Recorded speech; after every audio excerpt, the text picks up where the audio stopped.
ningependa kumkaribisha tena mjumbe wetu Yussuf Hassan Abdi ili aweze kutusemeza na pia kualika wageni wengine. So ladies and gentlemen, join me at this moment to welcome on stage our Member of Parliament, Honorable Yussuf Hassan Abdi.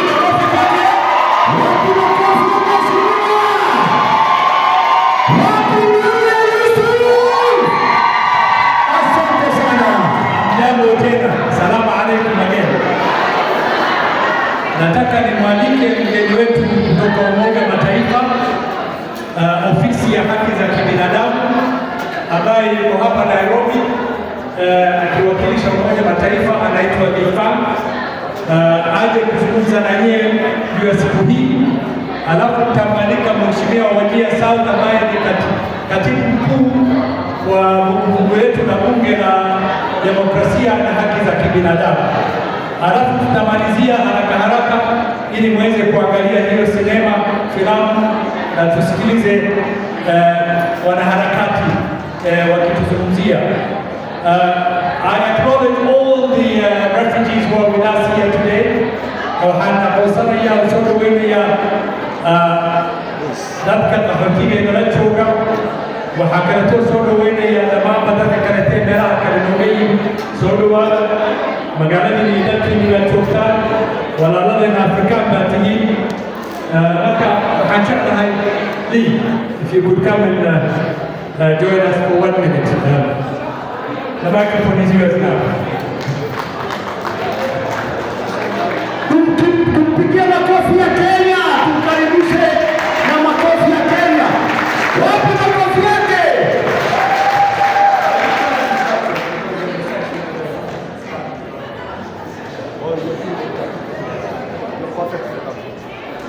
Asante sana, and thank you for this warm welcome to Isili, to the Kamukunji constituency, to celebrate the 75th anniversary of the Universal Declaration of Human Rights.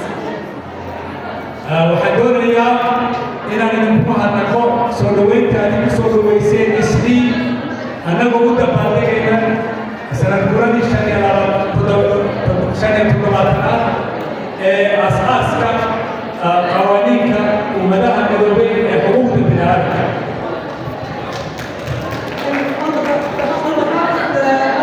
UN High Commissioner for Human Rights, we're really pleased to be here with you here today, with the Honourable MP Yussuf Hassan and the Parliamentary Caucus on Democracy and Human Rights, with members of the business community, with members of the refugee community, with members of host communities, with civil society leaders like you, and with community members from Isili. waxaan kaloo aad ugu faraxsanahay inaan kasoo qaybgaleen oo ay u dabaaldegayaan maalintan xildhibaanada qaabilsan xuquuqda bini'aadamka oo xildhibaanka Yussuf Hassan iyo Maxamed Cadw ay ka mid yihiin, ganacsatada, civil society-ga, shicibka guud ahaan, dadka qaxootiga dhammaantoodba waxaan ku faraxsanahay inaad nagala soo qaybgasheen dabaaldegan maanta ee xuquuqda bini'aadamka. This Sunday, on the 10th of December, we will be marking the 75th anniversary of the Universal Declaration of Human Rights, which was adopted by the UN General Assembly and sets out fundamental human rights and freedoms that belong to all people everywhere equally. And 75 years. taariikhda bisha December 10 muddo 3 cisho ah waxaan gaaraynaa sanadkii 57 sidii loo asaasay xuquuqda bini'aadamka oo adduunka oo dhan bini'aadamku ay u siman yihiin ilaalinayna xuquuqda bini'aadamka. maalintaasaan u dabaaldegaynaa waa sanadkii 57. runtina haddaan iyar ku daro waxa weeyaan waa xuquuq aad u muhiima. xuquuqda halkaasay ku wada yaaliin waa soddon xuquuq uguna muhiimsan xuquuqda bini'aadamka ee ummadaha midoobay ee adduunka maanta lagu isticmaalo. And 75 years later, here in Kenya, in Africa, and around the globe, this Universal Declaration of the Rights and Guarantees to all of us is more important than ever. And it's more important than ever that we stand up together for the universality of human rights and for freedom, equality and justice for all people equally. maanta anagu joogna dalka Kenya maalin ay ka muhiimsan tahay oo ay ka qiimo badan tahay inaan u istaagno oo aan daafacno xuquuqdaasi ma jirto mana soo marin waqti kale xuquuqdana anaga iska laho adduunkoo dhan bini'aadamka ku nool wada sameeyey. And I think it's, I also want to mention that we're here today with the Under Our Skin International Human Rights Film Festival.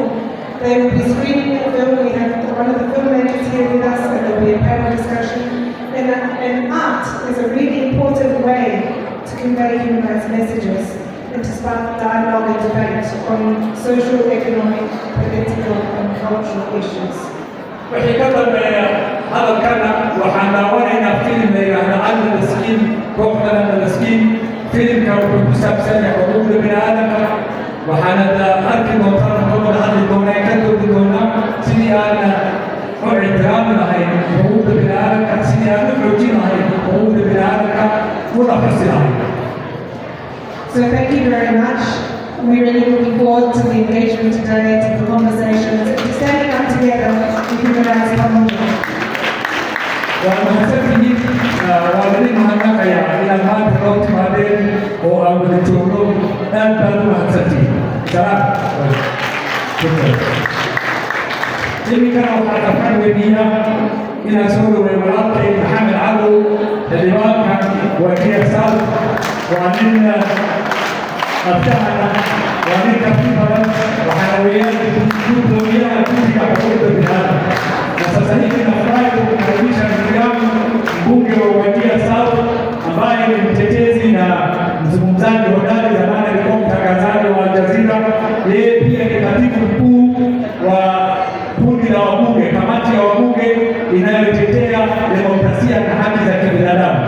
Na mimi ni furaha na heshima kwangu kwamba leo amekuja kuja kutuzungumzia haki za kibinadamu na umuhimu wa siku hii ya Umoja wa Mataifa na haki za kibinadamu.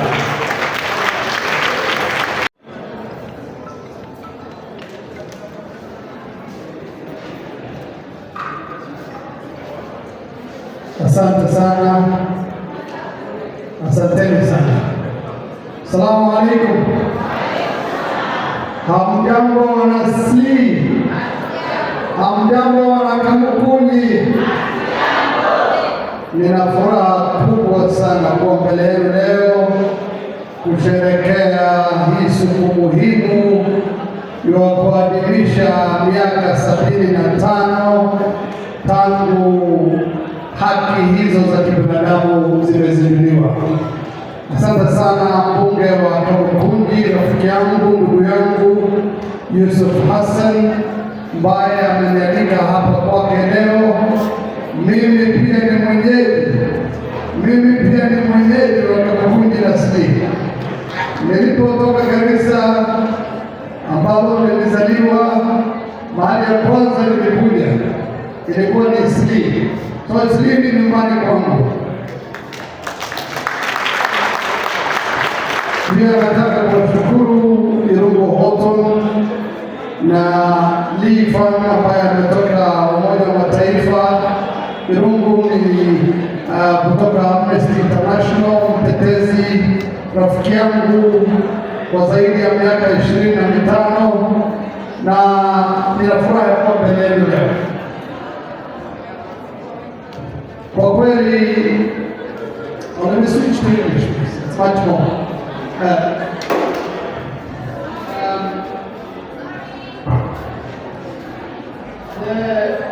Human rights. The Declaration of Human Rights is not much different from the teachings of our religion as Muslims.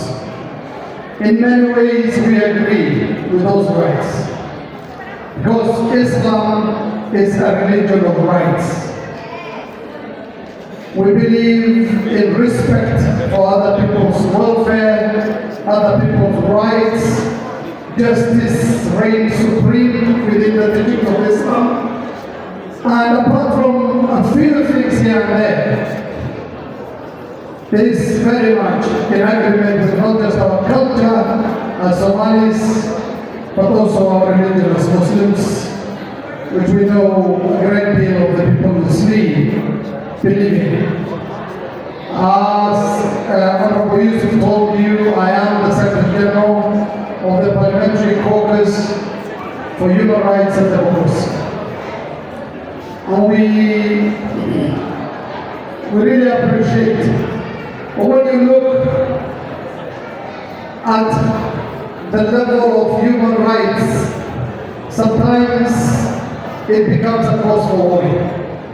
And honestly speaking, the ongoing El Nino rains and the floods, particularly in the northeast, where my constituency is, has really opened up our eyes to the fact that very little has changed.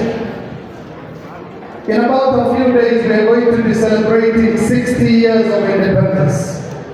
And in those 60 years, we should have reached somewhere in terms of development and for people in that part of the country to get their rights.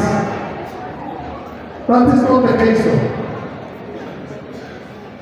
For the last 25 days, I think it's just the past hour that vehicles have gone into my constituency. For 25 days, the people of my constituency and the greater northeastern region have not seen any supplies from outside. And you wonder, for 60 years we've not had the necessary infrastructure that will enable our people get the services that they require. Sometimes we wonder, are we really part and parcel of this country called Kenya? Or as I said it before, we are not yet Kenya. And that has to stop. So my message is, with very little change in those 60 years, with the infrastructure in deplorable conditions, with very little done in terms of relief for those people who've been stuck in water, and there have been the unsung heroes, the mothers and fathers who decided to stay at home to ensure the safety of their children because the water had filled every little hole and every little place, and the possibility of their children drowning was really high. And also, the only saving grace we had in those three and a half weeks were the drivers of those lorries and the owners of those lorries that were stuck in the mud, on the roads, who eventually, after seeing the suffering that people were going through, opening up to selling the food to the people. That was the only saving grace.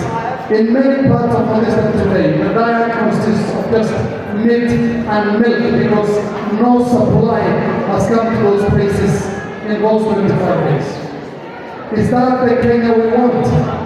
Is that the Kenya we want? Is that how we should be living 60 years of independence?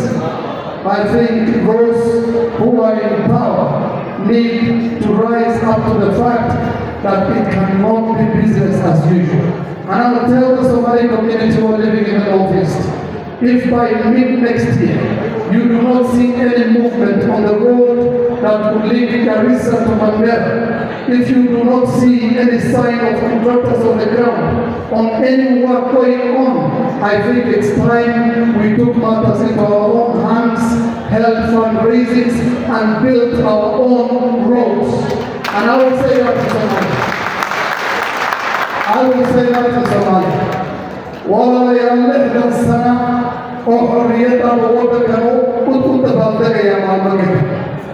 Waxaan ku haysano oo haba yaraatee horumar ah ma jira.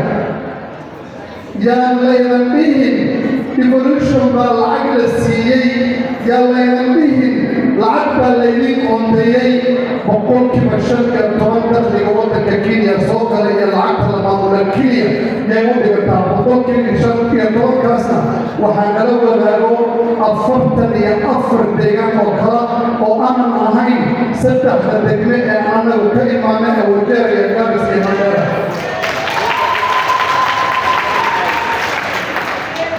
أفرقتني أفرق كلام وحين لولا قبضت بشرية طبعا وأنا كان ويرتاح فقلت بشرية سيدتك كلام وطنك نيروبي لو قيبيو وأنا كان أكبر يدي تبهت أن نطلبيها لقمني تبهت أن نطلبيها لقمني المسلسل مدحة وقصرين هذه وضو لديسيو سنة كتبت مفتنيسة أتركي وإذان ومركي عن سكوت شغل هيدان ووضوي كده إذكا عن سغل هيدان لو بقلنا عدنا ومضى شامل الله عطان الله deegaan kale iga soo dhowrto yaa inta badan gobolka waqooyi bari hal baabuura oo sahaysida mawsika waxaan la leeyahay 60 sana oo xorriyad ah u dabaaldega aaway xorriyaddu walaalayaal aan dayno inaan madaxa hooso annaguna uma dooranin inaan afka qabsanno inaan mushaarka adana keliya uma dooranin waxaa naloo doortay dadkayaga inaan u hadalno dhibaatooyinkeeda sheegno nama qabato horumar la'aanta lixdan jirsatay ee gobolkeena haysata nama qabato intaas ka bacdi waxaan rabaa inaan u mahadnaqo hay-adda labeerka casee Kenya oo dhabtii wixii gargaara haba yaraadee ee deegaanka gaaray iyadu xaggeeda ka yimid waxaan u mahadnaqayaa hay-adaha kale ee dadku lacagaha ugu dirayay moobayladooda markay wayeen meelay maraan inkastoo ayna haysatadu lacagta waxay ku gataan laakiin mar un bay anfici doonto insha allahu tacaala war soomaaliyey dadka gobolka waqooyi bari aan ka kacna hurdada horumar ma haysano hallay tuso haddaan bay sheegaya hallay tuso 1 kilomitir oo wadda ah oo deegaanka Mandera hallay tuso 1 kilomitir oo wadda ah oo deegaanka Mandera ama waddada socota hallay tuso hal mataqaanaa ee biyo xiran oo 50 milyan ka badan 100 milyan ka badan oo deegaanka maalgashi loo gashay anigu halkaas ka aamusi maayo intaan noolahay ee ka dhexgelinaya asalaamu calaykum warahmatullahi wabarakatuh